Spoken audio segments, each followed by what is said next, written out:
27 বছর বনবাস কাটিয়ে দিল্লিতে ক্ষমতায় ফিরল বিজেপি। শনিবার সারা দেশের চোখ আটকে ছিল দিল্লির ইলেকশন রেজাল্টে। হাড্ডাহাড্ডি লড়াই কাকে বলে সেটা টের পাচ্ছিল সারা দেশ। আম আদমি পার্টির সঙ্গে বিজেপির কাটেকা টক্কর যাকে বলে। শুরু থেকেই অবশ্য কিন্তু পালে হাওয়া পেয়ে বেশ খানিকটাই এগিয়েছিল বিজেপি, কিন্তু বিজেপি একবার 40 তো কখনো আপ 30 এইরকমই গ্রাফ ওঠানামার পরই নিজেদের জন্মস্থান দিল্লিতেই ধরাশায়ী হলো অরবিন্দ কেজরিওয়ালের দল আপ মানে আম আদমি পার্টি। বিজেপির ঝুলিতে 48টি আসন আর আপের 22টি। অন্যদিকে কংগ্রেসকে শূন্য হাতেই কিন্তু ফিরতে হয়েছে। সব থেকে বড় চমক কি জানেন? অরবিন্দ কেজরিওয়ালের হার। বিজেপির নেতা প্রবেশ বর্মা তিনি হারালেন কেজরিওয়ালকে। ওদিকে জংপুরায় পরাজিত আপের আরেক হেভিওয়েট মনীষ সিসোদিয়াও মাত্র 2700 ভোটে জিতে মুখ রক্ষা করলেন কালকাজি আসনে আপের বিদায় মুখ্যমন্ত্রী তথা আপ নেত্রী অতিশী মার্লেনা। পরাজিত সৌরভ ভরদ্বাজ, সত্যেন্দ্র জৈনের মতন আপের হেভিওয়েটরা। কিন্তু কেন এই ভরাডুবি? কেন নিজের জন্মস্থান দিল্লিতেই মুখ থুবড়ে পড়ল আপ? লোকসভা থেকে শিক্ষা নিয়ে কি নতুন কোনো স্ট্র্যাটেজির পথে বিজেপি? অরবিন্দ কেজরিওয়ালের সততার ইমেজ কি প্রায় এই মুহূর্তে প্রশ্নের মুখে? তা মানে কি বলা যেতে পারে অরবিন্দ কেজরিওয়াল ফিনিশড? রাজধানীতে কি খেলা হলো আজকে এই পোস্টমর্টমই হবে আপনাদের সামনে। আর এই পোস্টমর্টমের ভেতরেই আপনাদের কাছ থেকে জানতে চাইবো বা আপনাদের জানানোর চেষ্টা করব যে এই দিল্লির রেজাল্ট কোথাও কি আগামীতে বাংলায় যে ইলেকশন হতে চলেছে ওয়েস্ট বেঙ্গলের বিধানসভাতে কোনো ফারাক ফেলতে পারে। চলুন এই আলোচনা আজকে বিস্তারিতভাবে করি, আপনাদের জানাই। আই এম বোসের আবার একটা নতুন ভিডিও আপনাদের স্বাগত। আপনাদের সঙ্গে রয়েছি আমি কুনাল।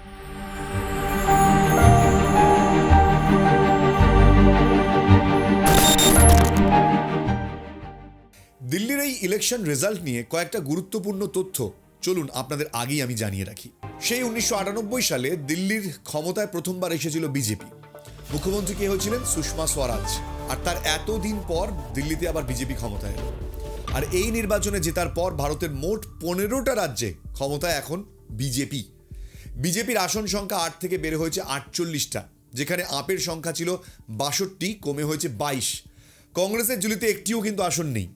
কিন্তু ভোট শতাংশের বিচারে বিজেপি 45% ভোট পেয়েছে, যেখানে আপের ভোটের ভাগ কিন্তু 43%, মানে খুব একটা হেরফের নেই।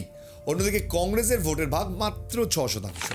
1998 সাল থেকে 2013 সাল পর্যন্ত দিল্লি শাসন করা কংগ্রেস আগের দুটো নির্বাচনেও একটাও আসন জিততে পারেনি, আর তাদের ভোট পার্সেন্টেজও তলানিতে নেমে এসেছে। সব থেকে বড় চমক কি জানেন? সব থেকে বড় চমক হচ্ছে দিল্লিতে মুসলিম ভোটেও থাবা বসিয়েছে বিজেপি। মুস্তাফাবাদের মতন মুসলিম অধ্যুষিত বিধানসভা কেন্দ্রে পরাজিত হলো কেজরিওয়ালের দল। শুধুমাত্র মুস্তাফাবাদই নয়, জংপুরা বা ওখলার মতন মুসলিম অধ্যুষিত অঞ্চলেও এবার কিন্তু তাক লাগিয়ে দিয়েছে বিজেপি। মুসলিম ভোটের এই যে সরে যাওয়ার পেছনে অনেকের মতে কিন্তু হায়দ্রাবাদের আসাউদ্দিন ওয়েসির দল AIMIM এর ভূমিকা রয়েছে বলে মনে করছেন। কারণ তারা দিল্লিতে মাত্র দুটি আসনে প্রার্থী দিয়েছিল। একটা মুস্তাফাবাদ, অন্যটা ছিল ওখলা। সেখানে AIMIM জিততে না পারলেও আপকে কিন্তু ভোট কেটে হারিয়ে দিয়েছে।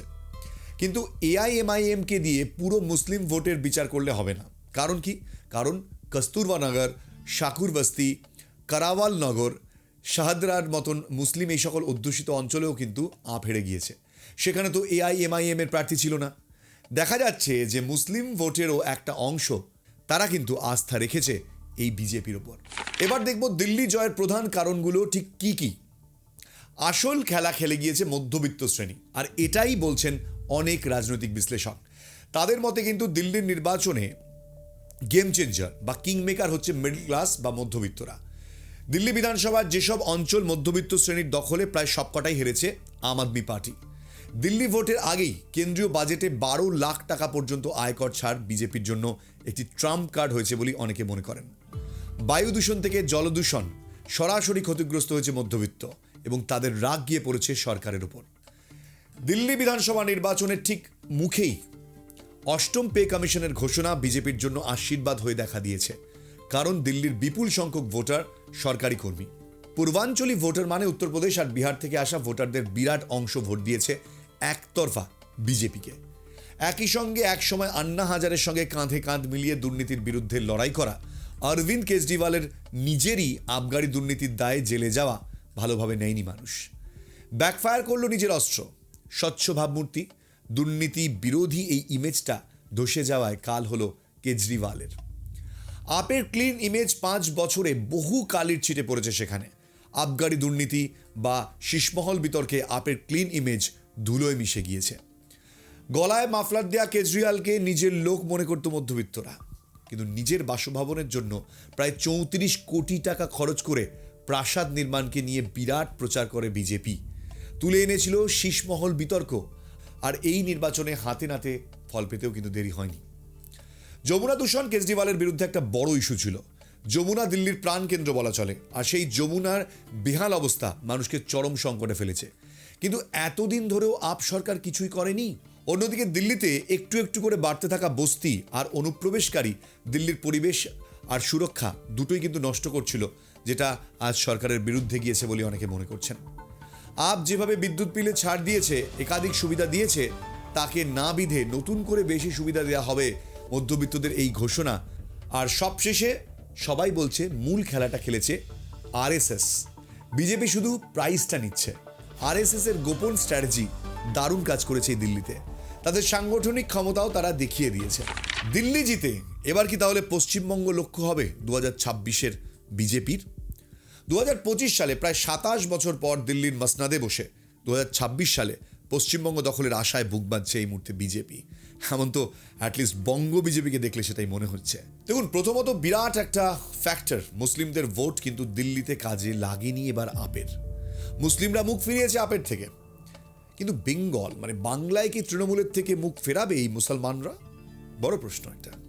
অন্যদিকে অরবিন্দ কেজরিওয়ালের মতোই সততার প্রতীক মমতা বন্দ্যোপাধ্যায়, কিন্তু কয়েকটি দুর্নীতির অভিযোগে ক্লিন ইমেজ খোয়ালেন কেজরিওয়াল। এদিকে একাধিক দুর্নীতিতে বড় বড় মন্ত্রীরা জেলে যাওয়ার পরেও সবটা কিন্তু সামনে নিচ্ছেন মমতা। এবার প্রশ্ন, পশ্চিমবঙ্গে কি দুর্নীতির ইস্যুতে ধরাশায়ী হবেন সততার এই প্রতীক? পশ্চিমবঙ্গে বিজেপির বড় দুর্বলতা কি জানেন? সবচেয়ে বড় দুর্বলতা মমতা বন্দ্যোপাধ্যায়ের শক্তি না।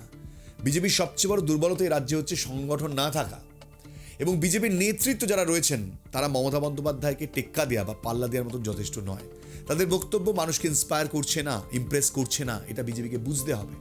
বিজেপির এখানে যারা নেতা রয়েছেন তারা দীর্ঘদিন ধরে নেতৃত্ব দিতে পারেন, কিন্তু বাস্তব অন্য কথা বলে। মমতা বন্দ্যোপাধ্যায়ের মতো জাঁদরেল মানে মহিলা বলছি না, একজন পলিটিশিয়ানকে দমানোর জন্য একজন জাঁদরেল বিজেপির নেতা দরকার, নাহলে হবে না। বিজেপি কেন, যে কোনো রাজনৈতিক দলেরই দরকার যেখানে যুব সমাজ ইন্সপায়ার হবে, মানুষ ভোট দেবে, মানুষ কথায় বলে, সেই কথা বলার মতন লোকও বিজেপিতে এই মুহূর্তে নেই। 2019 সাল থেকে এতগুলো এমপি এবং এমএলএ পাওয়ার পরেও কিন্তু তারা মানে বিজেপির যে বঙ্গ বিজেপি, তারা সংগঠন গড়তে ব্যর্থ হয়েছে। তারা কি এই খামতি যেটা রয়েছে তারা কি মেটাতে পারবে? এটা সবচেয়ে বড় প্রশ্ন। দিল্লিতে যেমন বহু ধরনের ভোটারের বাস রয়েছে, পশ্চিমবঙ্গেও তাই রয়েছে। তবে এবার কি দিল্লির মতন পশ্চিমবঙ্গেও মধ্যবিত্তদের মন জয় করতে পারবে বিজেপি? মানে এখানে অনেক নন বেঙ্গলি রয়েছে, মানে কলকাতাতে বিশেষ করে। তো সেই ভোটারদের কি কোথাও নিজের পকেটে পুরতে পারবে? বিজেপির সাংগঠনিক জোর কি রয়েছে?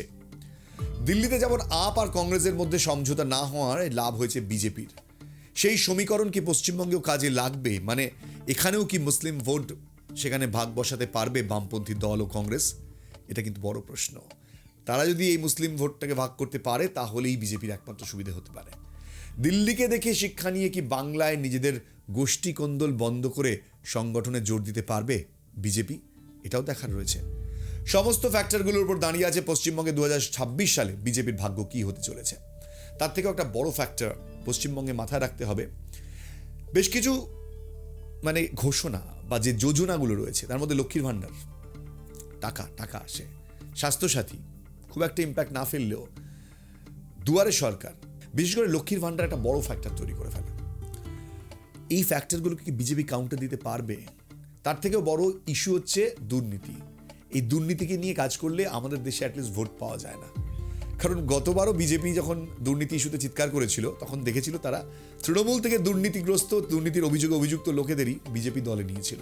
তো স্বাভাবিকভাবে মানুষ ওরা বিজেপিকে বিশ্বাস করেনি।